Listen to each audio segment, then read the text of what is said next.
Welcome to Playing with Perspective, the suspended animation podcast, where we hear real stories from real people and we tackle all sorts of fun topics in the areas of business, marketing, entrepreneurship, mindset, the arts, and, well, life itself. It's amazing what you will pick up. Thanks for joining us.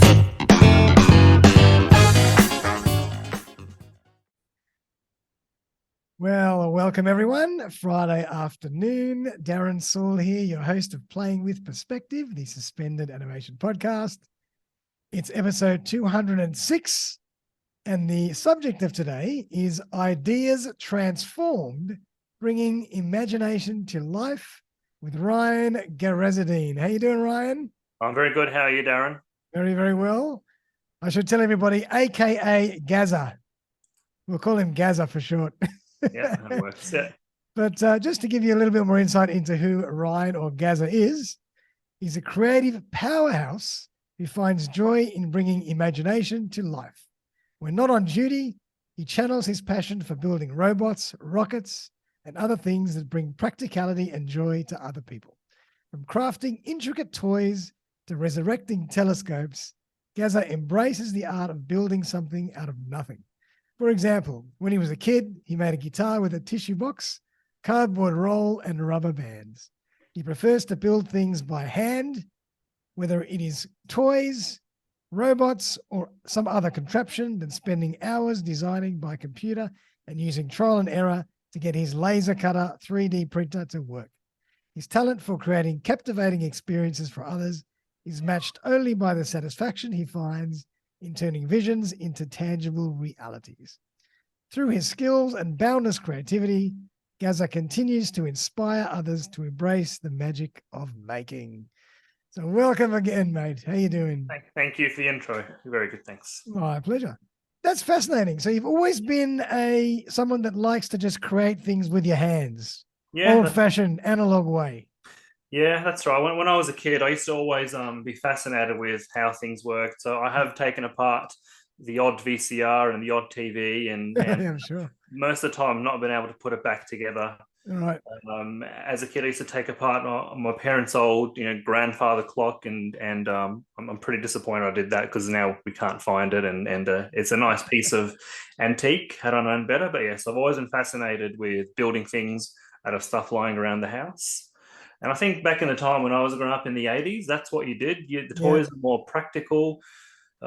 Yes, we had video games, but you spent more time doing things and making things rather than just spending hours and hours on a computer playing video games. Yeah, I remember we're probably similar age, and I remember, that's what we used to do. It was all done by hand. We used to build tree houses. We used to build contraptions. Yeah. Used to do arts and crafts. Nowadays, it's all digital. It's all digital, and there is something to be said about humans in terms of their evolutionary step was when they learned how to make things or use tools. That was the next major step. So as soon as they learn how to use their hands to build stuff, that's right. They build tools. Yeah, that's right. Exactly, tool. Yeah. I can imagine. Just have pictures of your household. You probably walk through your door, and then the dining table has got all these contraptions on top of it. That you've unpacked and taken apart, and everybody's saying, "Where's this? Where's that?" Yes. Where's the remote control? Why is the TV not working? Even now, every day, my wife takes all the stuff in the living room and she puts it all on my office desk. It's just full of stuff. And before the day is out, I'll have it all moved out there. But you'll walk around my house, you'll see a lot of contraptions. Fortunately, I have a very patient wife. She understands the need for this and what it means to me. So she's very supportive. She can do with a little bit of mess, with a little less mess. So well, that's kind of a good point, because I wanted to ask you. I mean, where do you think this comes from? What drives you? I think I've always been fascinated with building things. I like as I got older, as a kid, I used to watch TV shows. I used to watch Star Wars or the old robot movies. I'm like, oh, this would be cool if I had one of those. And then as I got older and learnt the skill, it's like, oh, this is something I can do now. So I'll just try and build things. But I think creating something from nothing, seeing something evolve from an idea to a piece of paper really shows what anyone is capable of. It's just I'm just doing it on a smaller scale. That's all. Yeah, but you feel like obviously you're the type of person that if you don't have a creative project or you're not creating something you're you feel something's not right. Like you've just got to always have something to focus on. That's right. There's always something. Yeah, there's always something that gives me. I have my my family, Sure, of course. my wife, but I always feel like there's always some other purpose. I need to be always doing something, Yeah, and one to keep myself stimulated, and second, it's a break. It's a break from life. It's a break from work, and it yeah, keeps sure. me interested. Yeah. Yeah, oh, that's amazing, mate. Hmm. It's a real nice mix between right brain, left brain, as they Yeah, I hope so. say. And where do you think your ideas come from? Like, how? Tell us more about the process of how you generate. Oh, I'm going to do that, or I'm going to take that apart. It could be sometimes I watch other people do things and I'm like, oh, I think I can do that. For example, those little jigsaw dinosaurs, the little toy ones, they're about this big. Yep, yep, yep. And I'm like, oh, how cool would it be to have one that's the size of a museum piece? So I got the model and I photocopied it, scanned it, and then blew it up to maybe 20 times. Ended up cutting all the pieces. So I made a huge jigsaw dinosaur, which was the size of an entire room, and it sat there for a few years. So because I thought it looked cool, I'm like, let's just build it and see what happens. Yep. Now I'm building more to sort of inspire my kids, inspire kids around me that you can build things. Yeah, but it could be, and that's more of a novelty item. Other practical things just based around the house. I needed a way to cut the grass without really getting off my backside. So I built a robotic mower because it was easier. And now my wife is like, well, she can do some of she can mow the lawn now, but Oh it's my god. using her phone. So Oh uh, my god. And I try to be practical. Some things I build just don't work, and then you learn. Sometimes I build things that are just not worth the effort, but it was fun to build. For example, like I've got a device which adds sugar and mixes it with the tea, mixes it in your mug, and the process takes about 20 seconds. It's cool to watch, but it's like you could have done that in 2 seconds by hand. and Sure, so, I and get so how that. did you build that? What did you do? Build this thing that creates the sugar to the coffee. Yeah, so I started off, I buy a lot of components online. So start with, easy to use components. Sometimes I salvage components from recycled parts. I use Arduino microcontrollers to program the device, and then slowly, bit by bit, add the components, wire them, and then Oh my there's a lot of wood cutting to actually build the box, and then put it together and test it along the way, and then slowly build it up. wow. So in this case, it's a good example of um, computer programming together with old-fashioned craftsmanship and actually Yeah. hammering and putting some box together. That's right. And I always like to, I try and build it as precise as possible. At the same time, I still want it to look handmade. That way you can show others you can still do things in a Yeah, handmade capacity. Not everything has to be 3D printed or laser cut, yeah, although I can do those where required.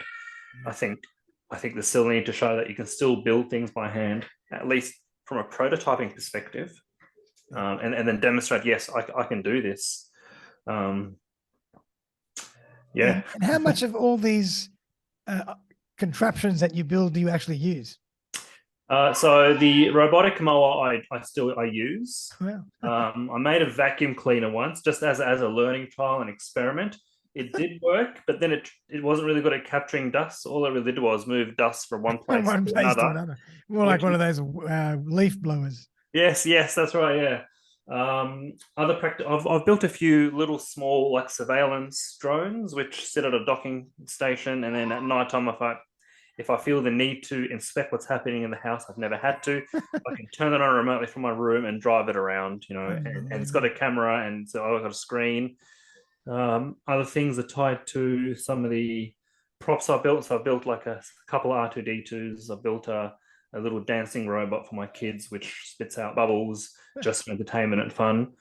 Yeah, there's a few things now. I'm trying to work on some really basic machine learning. So I'm working on a dog that can recognize shapes and have some sort of interaction with the user. Really basic, but it's still in the learning phase at the moment. My God. And I mean, if we look back to like your childhood, what was the first thing that you created that everybody said, "Wow, that's amazing," that you're really proud of? I think when I was living overseas for a little while, Okay. and we used to water didn't come directly from the mains. You'd have to fill up the water tank and then you'd use that. That'll last you a week. Yep. And then my parents would always say, "Hey, go up to the roof and check the level of the water tank." And I just got sick of going up there every couple of days. So I made a little device with pulleys and cord and a lever, and I had it all extending into the house as well. So at any one time, they can tell what the water level was, and they thought that Brilliant. was impressive because I didn't have to go up there ever again. Brilliant, man. That's Yeah, fantastic. Then you're yeah, selling one to all the neighbors. yeah. That's right. Yeah, yeah. Um, but yeah, I've built a lot. I've built a lot of useless stuff as well. I like to build toys because I like to get my kids involved. I've also Yeah.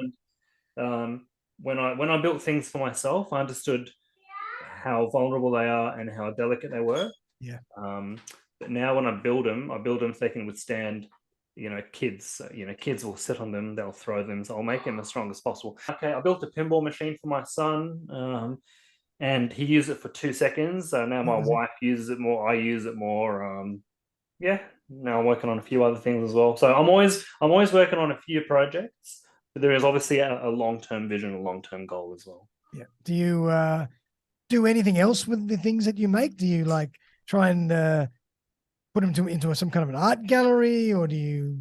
I don't know. No, not yet. I think I'm focusing on just building things. I've sold a couple of them and I've given away a couple of them as well. So I'm like, Yeah. hey, I've got this thing, or someone's actually contacted me and said, can you build this thing for my child? I'm like, yeah, I'll try and build it. Wow. No, I haven't had a chance to exhibit them yet. Most of what I built, I keep as well because one day, I can look back and say, this was funny, or I can learn from it. But you must have a whole room full of stuff. I do have a room. A lot of the stuff is shared in different parts of the house. I've got a few things behind me, a few things in the games room, a few things in the garage. The stuff that looks nice, my wife is willing to present out in the out in Yeah. the open. The Take other out of the stuff, room. yeah, the other stuff can go to the poor room. Yeah. The Yeah, yeah, special room. yeah. You don't Special go in room. there. We lock that one up. That's right. And then kids come and it's like, oh, can we play? It's like, no, don't touch that. You can look, but don't touch. So I do make things specifically for kids that they can just play, and Nice. if they break, I don't care. But other stuff is I just don't let them touch it. And have your kids inherited that gene from you? I think so. I think I try and keep them involved as much as possible. I think they've taken it for granted that they see all these things around them because Yeah. when they don't realize that when other kids come, I'm like, oh my god, it's so cool. There's an R2D2. Oh my god, there's two of them. Oh my god, there's Yeah. all this stuff. Those And my kids robots. like, eh. Yeah, but no, I, Whatever. I I get him involved. My son is always drawing technical drawings on the board, and he's working on some project at school, and he's using some of my tools. So I try and get them both involved where I Nice. can. But yeah, I think it's inherent in them. That they want to know how things are built and why things Awesome. work the way that they do. I'd like to chat a bit more about your creative process. Like Yeah, when you actually get an idea, you have to find the material and you got yeah, to build it. yeah, You got to decide what you're going to do with it, where you're going to store it. And yeah, also, when do you have the time? When do you actually dedicate the time to do the building? yeah. No, good point. So we'll start with the time. I try and dedicate some time every single day, even if it's Right. as little as half an hour. Yeah. During the weekends, I actually build an entire program of the things I need to do because I find I just waste time if I don't have a general vector of what I'm supposed to do Nice. for the Yeah. day. So it Yeah. could be I could have a list of 10 things. I might achieve three of them, but at least I've achieved three of them. Yeah. Do you get Uh, sidetracked easily? oh yeah, of course, yeah, as you would. Oh, Either look at that. That happened. Let me try and build yeah, that. Oh, yeah, hold let on. me What try, about that? and then you get a new idea. Yeah. And then the process is, I have an idea. It could be to help learn a skill I'm going to use in 5, 10 years. It could be, hey, this will be cool because it's just cool for the sake of being Yeah. cool. Yeah. And then so I draw it out. I spend maybe hours, days, sometimes weeks thinking about how am I going to build it because I need to work within the limits of my knowledge. There's no point saying I want to build a jet turbine if I don't know how to do Yeah. it. Yeah. Build an electric car. Yeah, I'm on an electric car, and then you spend 10, 20 years trying to learn about batteries. So I think I draw it out. I've got a massive sketchbook which is full of drawings. Wherever I go, I take a sketchbook with me. Anywhere I go, I always have it with me so I can keep updating the drawings. Really? And then I list the requirements. What does it need to do? Why does it need to do? And then that's and then get really excited, get some of the materials, start building, and then you see it slowly taking shape. And then I go through a little bit of a crisis mode. I'm like, oh, why am I building this? What Yeah. why am I What am I doing doing? Why this? did I start doing this? Why have I done this? What is this going to do for me? Where is it? Is this time I need to waste on this? And if I get past that, Yeah, then you see, then it's almost 70% complete. Like, okay, cool, I know what I'm doing, nice. and then sort of try and push through to the end. And then once you're nearly there, you say, "Look, I've just got to finish it. I can't just not do it." That's right. I'm just going to finish it, and then if it's a complex one like a robot, I think biggest thing for me is the programming takes the longest. So Wow. testing and trying. That's the hardware side is really easy. The Yeah. programming is not easy at all. Yeah. I currently use just the basic Arduino boards and a program in C. I Okay. tend to use other people's code they've used Wow. before and try and modify it. But yeah, there's a lot of trial and error. And when you're testing individual components, they all work fine. Is when you integrate them together is when just it doesn't always work as you expect it to work. And it could be Yeah. something as, oh, there wasn't enough voltage or the wire was loose. And you can spend 3-4 times as much just on the programming than you do on the construction. Yeah. But that's just me. It's not necessarily other people. I'm just not good at programming. Yeah. Look, I wouldn't even dare. I remember when I was young, I did a computer course at school and I programmed in, oh, no, maybe at uni, I programmed in Delphi.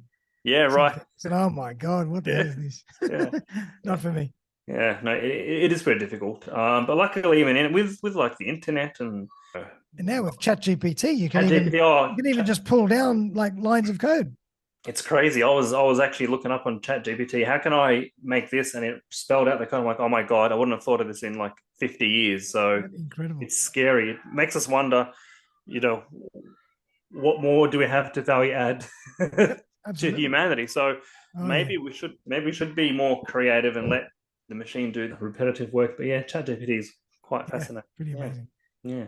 And do you ever like just switch off and relax, or is that when as soon as you relax, that's when all the ideas come to your head? So when I relax, ideas come. So I do sometimes need time away from everything, just do nothing and just relax. But at the back of my mind is always my projects. Oh, how am I going to solve this problem? How am I going to do this? How am I going to get this? So there's always, and it's fine. That's fine. That's who you are. Yeah. I think it's just part of it. Sometimes I need to relax, just get away from work, just get away from the city. That's something I just sometimes being close to nature, even being at the beach, is not seeing any buildings around you is a good thing, just to clear your mind. Wow. Yeah. Have you got anything there that you can show us? Something cool? Yeah, I've got a few things. This is the robotic dog I'm working on. So there's your little AI camera, and there's your little head. He'll have touch sensors so he can respond. And then obviously there's the rest of it there, and that's insane. I've got a little crawler. Here's your garden inspector. So it's got like spikes, and it sits off the ground to avoid high grass. It's got a few other things. That's incredible, man. That's really good. So this is a little toy scorpion that I built for the kids. I would say it's unsafe because as soon as you push this button, the spike shoots out. I keep that away from the kids. But I mean, it's not it's not harmful, but it's something that you're not expecting. So I don't let them play with that. There's always something. There's some of the stuff I've worked on. Oh my God, I can just imagine what your house looks like. It is fun, and like no one ever gets bored when they come to my house. No one ever gets bored. There's always something for them to look at. You can sell tickets. Yeah. I mean, I was trying to buy something off someone off Facebook Market, and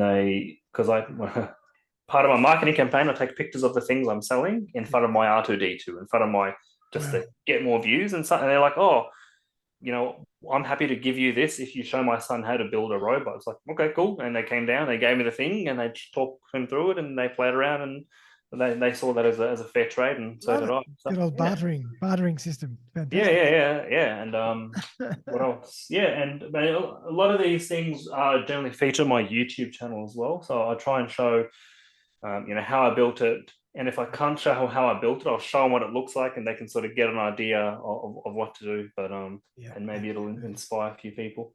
That's amazing. Yeah, and that's a really good point. I mean, do you like the idea of sharing this and trying to inspire other people to be creative? Do you think that people because a lot of people say to me, oh, I'm not creative at all. But I think everybody's creative. Everybody's got a creative part of themselves. They just have to learn to express it. Yeah, And a that's lot of right. people just like it switches off and they never access it. Yeah, it doesn't have to be building things. It could That's be right. even Could be coding. cooking. Yeah. Even coding is a skill, is an art as well. Yep. Actually, as much as Sure. it's Absolutely. Yeah. hard. Because you can code in a million different ways. Exactly right. I think everyone has the ability to do it, but I think it does. I think it requires a bit of patience, Yeah. Yeah. and then I myself have always had a goal, have always had a mission, so I'm trying to work towards that.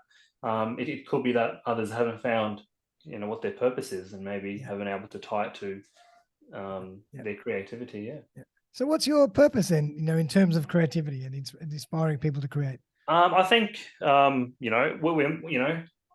in my late 30s, so I think it's time to inspire the next generation of especially in Australia. I think we're lacking a big push for STEM, or at least from a Yeah. science perspective.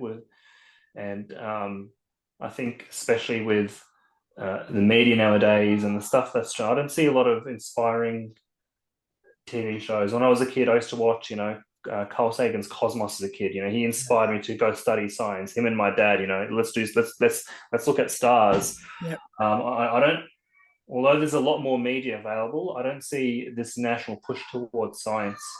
So I No. think if I can, inspire one kid to go and take apart his clock or go build something, that's good. That's good. And I know I've done that because I've got a lot of feedback and a lot of questions and remarks on my videos. Hey, can I get a copy of plans? Like, yeah, sure. Like I'd even, it's not even about, making money. It's about if you can inspire someone to go think a little bit differently, then I yeah, agree. and give Couldn't it a agree with shot. you. Yeah. Yeah, and I mean, you look at even the simplest of tools built by humans thousands of years ago to the rockets to the moon. It all started with an idea, and then you just build and build on it, and eventually, someone's vision can become a reality. Yeah. I Yeah, mean, it's so true. Like without people that create things, what will we do? We have to rely on those people that create something that are going to take our quality of life to the next level. that's right. And with like you mentioned, with like Chat GPT, robotics, repetitious tasks being taken over by machines, we have to evolve into a creative stage. We're creating new things or finding better ways of doing things, and that's what and not be afraid to try something that sounds silly because you never know. You never know where it could go. Yeah. Yeah, yeah. I mean, where do you think the future's going to go with all this machine learning and AI and Chat GPT? And that's just the tip of the iceberg. It's quite fascinating actually. I think there's good potential if it's used properly. Yeah. I just don't know how it'll tie back to the financial economic system. So Mhm. if you have a machine that's doing all the work, then how are you going to, with the rising population, reduction in resources, maybe AI can help resolve some of that. Maybe if it's used, it can be used for the better of humanity.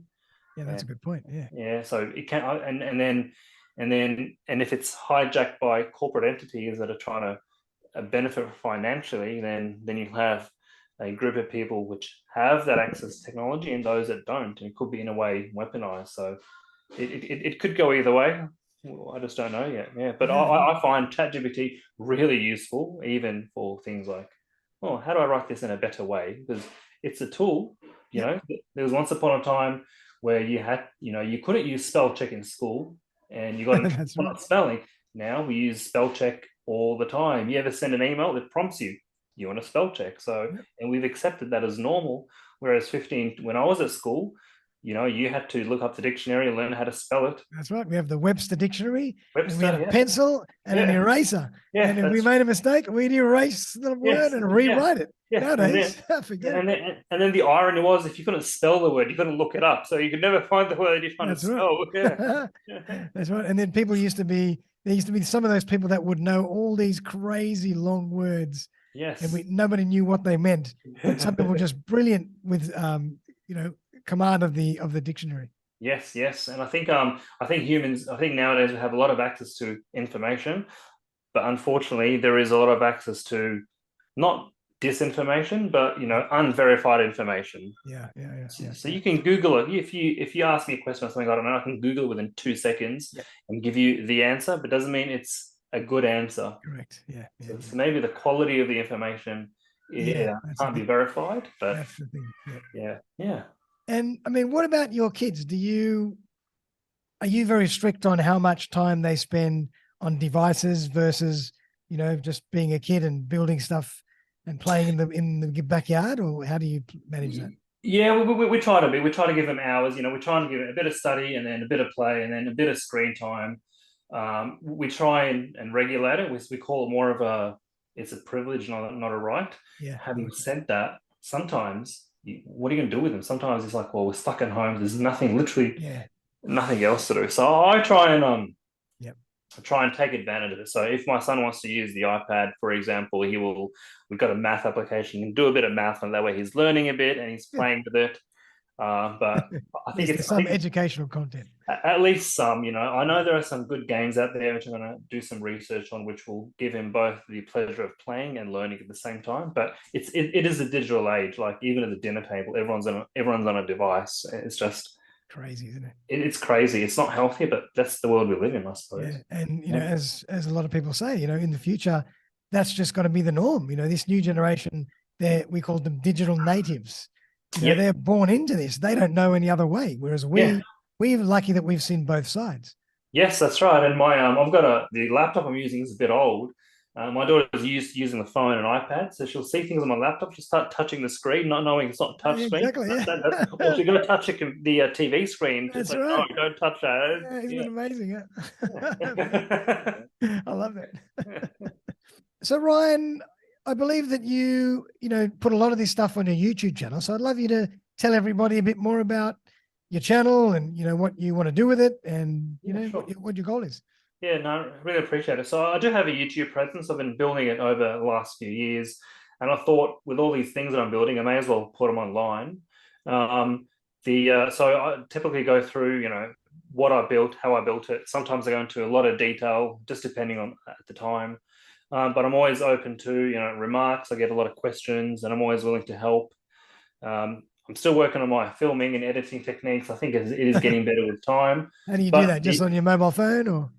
No, well, I used to do it on my mobile phone. Now I actually bought a proper camera, Nice. whatever that means, a proper camera and some proper editing software. Nice. I think I try and focus more on the actual content than the editing, but I think there is something to say about good editing and good videography as well. It does make a difference. Yeah. There are some really excellent videos out there of people making things, and you can sort of learn a lot. But at the same time, I'm just trying to find the balance between, I don't necessarily have to create a video to attract people. I'll just create the videos that I want to create, and then it'll attract actual true crowds that are interested in. It doesn't have to be a Hollywood production. No, it doesn't have to be. I'm not going to necessarily change everything I do to attract. I'm going to do what I can. Here's what I do. You guys interested? You can join up and then watch me build or learn. So we're still working on it. I try and release roughly one video a month. Wow. Once every couple of months. Nice. I've got a Facebook page as well, and yeah. Have you got a Facebook group or just a Facebook page? No, just a Facebook page. So I try and update that as often as I can. I try and roughly stick to once a month, or if I have an idea or something. But mainly the YouTube channels, I'm always working on one video in the background. I'm always about 3-4 months behind. So I'm building something.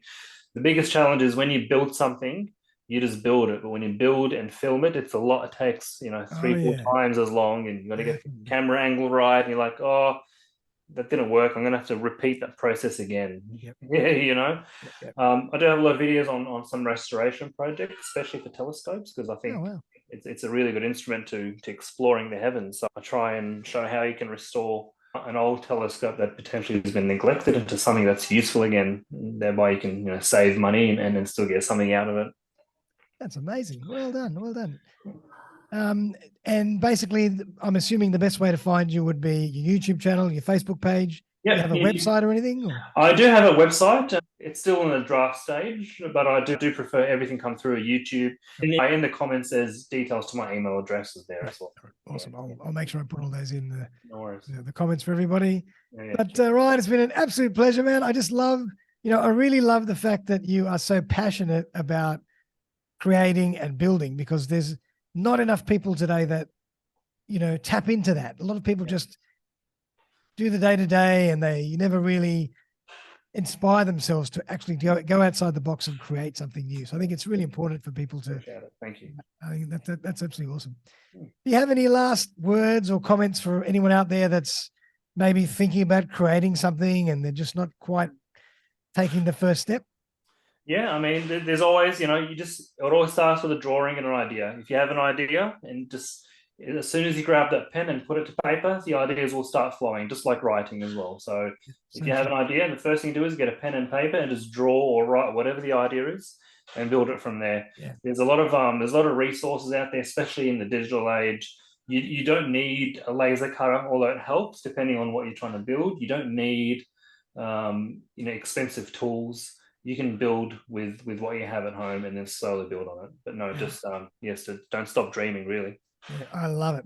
And that kind of touches onto what you said earlier, is you always decide initially, or you think about what your capability is. Yes. And not to overstep the mark. Like if you want to build something, build it in the capacity that you can allow. You don't have to know everything about everything. Exactly. And be happy with a prototype or something that looks like it was built terribly. There's nothing wrong with that, because you can learn and then slowly improve. I think the biggest trap you can fall into is you want to build this beautiful solution with all these bells and whistles, and it's going to do all these things, and you realize, oh my God, this is so hard. You lose motivation, you just drop it. Just think about the first cars, what they look like, the first lawnmowers, what they look like, the first dishwashers. Who knows what they look like? Exactly. Very different to what they look like now. Precisely. Everything's an evolution. So as long as you accept that, you're going to start somewhere and it's not going to look great, that's fine. I mean, you look at Soviet technology, not very aesthetically pleasing, but very effective as an example. Their aircraft don't look very nice, but they fly well, for example. Or do you think that's just the philosophical choice? I think at the time during the Soviet Union, I think the emphasis was on, let's build something functional. Yeah. We don't have to make it look pretty, because their emphasis wasn't on consumerism. Their emphasis was on, let's build things that's functional. So, which is unfortunate, because then they couldn't export, they couldn't sell to people, they couldn't generate money. But so it's a fine balance. But if you build something that looks nice, it doesn't have to work. People are still going to buy it. You'd be surprised. Oh yes. I bought it. Does it work? No. Yep. Yeah. Yep. Fantastic. Well, Ryan, it's been an absolute pleasure to talk to you. Thank you. And really amazing to come on the show. I urge everybody to check out your YouTube channel, your Facebook page, and we're going to put all that in the show notes for everyone. And as Ryan says, never stop dreaming. If you've got a passion to build something, think about how you're going to do it. Take some time out, do a little sketch, and just get out there and build it. And, the creative journey in itself is already so powerful. It's incredibly rewarding, I'm assuming, when you come to the end and you say, wow, look what I've just built.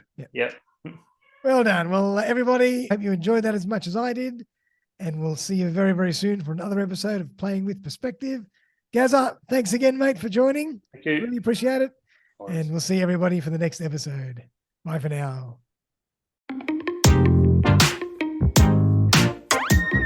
Thanks again for joining me for another episode of Playing with Perspective, the suspended animation podcast. If you would like to join me as a guest on the show, I would be delighted to collaborate. Feel free to buzz me on 0414 659 800 or email me on darren@suspendedanimation.com.au. I'm always on the lookout for great guests who can share their stories and expertise with my community. Also, if you have been thinking about putting your own podcast together and not sure where to begin, look no further. I run a really simple 3-part podcasting course, one-on-one with me, where I walk you through the entire podcasting journey. You will end up with a fantastic new podcast to start sharing right away. Feel free to get in touch to discuss further. But for now, though, have a fantastic day, and I'll see you next time.